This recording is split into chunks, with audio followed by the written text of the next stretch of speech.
Voici l'agneau de Dieu qui enlève le péché du monde. Qu'est-ce donc que ce titre d'agneau de Dieu donné au Christ?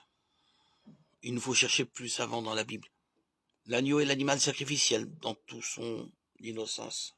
Et dans le judaïsme, il est le substitut symbolique au sacrifice du premier-né. Les Hébreux, la nuit de la Pâque, sacrifiaient un agneau pour détourner le 10e fléau venant frapper de mort tous les premiers-nés mâles en Égypte. Exode 12. À son père, qui l'emmène sur la montagne pour l'offrir au Seigneur, Isaac demande « Où est l'agneau pour l'Holocauste ?» Et Abraham de lui répondre « Dieu saura bien trouver l'agneau pour l'Holocauste, mon fils. » Genèse 22, 7, 8. L'agneau véritable, celui que Dieu substitue à tous nos sacrifices, quand bien même ce serait le sacrifice de ce que nous avons de plus cher, c'est le Christ. Il est l'agneau de Dieu. Non pas l'agneau pour Dieu, mais celui qui est issu de Dieu, qui vient de Dieu et de la part de Dieu. Jean 6, 46. Le titre messianique d'agneau de Dieu est porteur du renversement du sacrifice.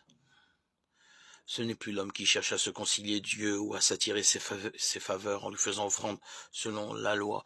Toutes ces formes de sacrifice sont caduques. Hébreux 10, 1, 12.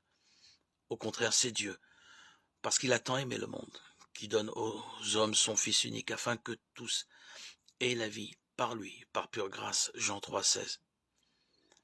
C'est cette nouveauté qu'indique Jean le Baptiste à ses disciples, en leur montrant le Christ. Voici l'agneau de Dieu. Jean 1, 36.